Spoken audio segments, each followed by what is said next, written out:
Cooking स्किल्समध्ये तुमचं स्वागत आहे। बघा मी आज कांदा बोंबील बनवणार आहे।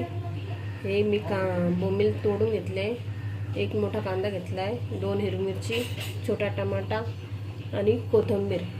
आणि इकडे बघा तिखट मला जेवढं पाहिजे तेवढं, तुम्हाला जेवढं पाहिजे असेल तेवढं घेऊ शकता। हळद आणि धना पावडर आणि थोडंसं मी एव्हरेस्ट मसाला घेतला आहे। आणि मी हे बटाटे फ्राय करून घेणार आहे।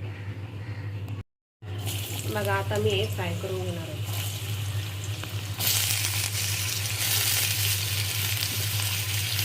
बघा आता मी हे फ्राय करून घेणार आहे।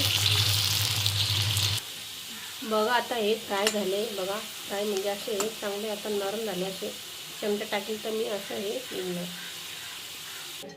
बघा मी हे असे काढून घेतले, हे असे नरम झाले, प्लेटमध्ये काढले। आता मी पहिले बोंबील फ्राय करून घेणार आहे। बघा आता हे फ्राय झाले। आता मी याला याच्यात काढून घेणार आहे, या प्लेटमध्ये ज्याच्यात मी बटाटे काढले। बघा आता मी हिरवी मिरची, लसूण आणि लसूण नव्हतं दाखवला मी, पण मी आता टाकला आहे। हिरवी मिरची, लसूण, कांदा हे टाकणार आहे। बघा मी कांदा, मिरची, लसूण टाकला आहे। थोडं फ्राय ब्राऊन झाल्यानंतर मी टमाटा लगेच टाकणार आहे। बघा आता थोडासा कांदा ब्राऊन झाला तर मी टमाटर पण टाकणार आणि टमाटे पण थोड्या वेळ होऊ देणार, 5 मिनिटं।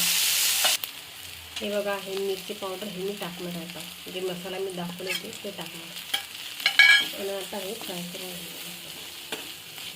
टमाटा पण त्याच्यात हे झाला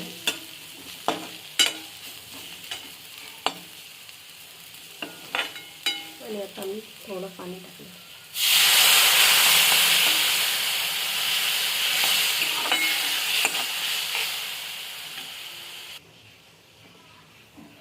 बघा मी अजून याच्यात पाणी टाकलं आहे, थोडा अर्धा ग्लास टाकलं आहे। आणि आता मी ह्याच्यात टाकून देणार आहे बटाटा आणि बोंबील आणि वरतून कोथिंबीर टाकणार आणि मीठ टाकणार।